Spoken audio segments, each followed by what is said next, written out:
taliska booliska dowlad goboleedka Galmudug ayaa maanta soo bandhigay gabar xirneed dharka ragga taasoo la sheegay in dadka gaalkacyo ay loo macaamilay jirtay sidii raggii oo kale taliyaha qaybta booliska gobolka Mudug Gaashaanle Sare Maxamed Nuur Cali Gadar ayaa warbaahinta u sheegay in baaritaano dheer kadib ay ku ogaadeen in gabadhan oo lagu magacaabo Deeqa Cabdullaahi Aadan ay tahay qof dumar ah balse ku qaraaban jirtay sidii ninkii oo kale shalay saacadu markay ahayd 10kii barqanimo ayaa waxa la soo qabtay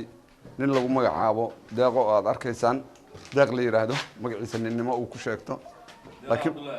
laakiin magaciisa dhabta la yiraahdo Deeqo Cabdullaahi Aadan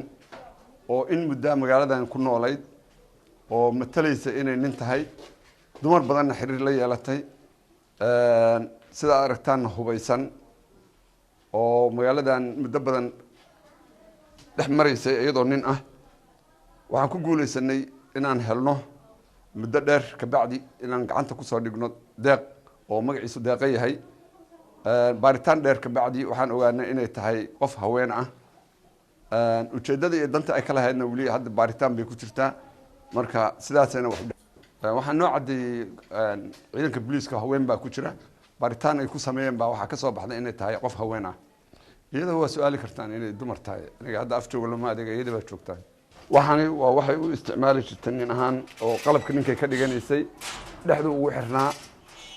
markii baaritaanka lagu sameeyay waxa ka soo baxay in waxaani ay nin ahaan u isticmaalaysay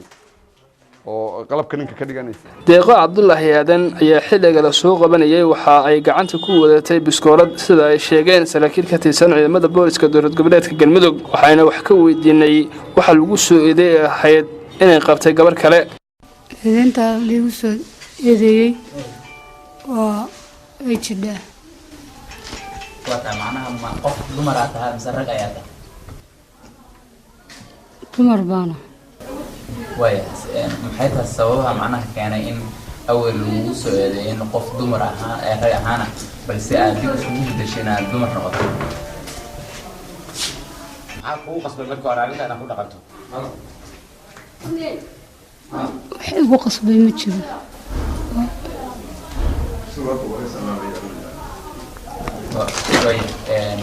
ciidamada ammaanku waxay sheegeen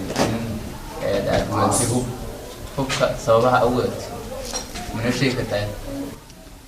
hubka waxaan u watay dukaan baa leeyahay dukaankan ku waardiyeysto meel goondare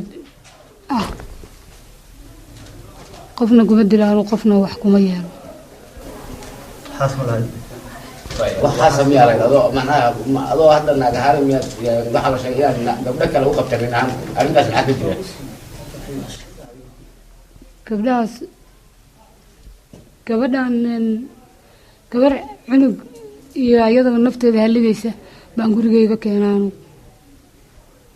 wax qabniin leeyahay ma jirin wax qabniina booliska u sheegtay markii inaad qabtaan biliska waa u sheega Siraaj Yuusuf TV ga Sam News TV Gaalkacyo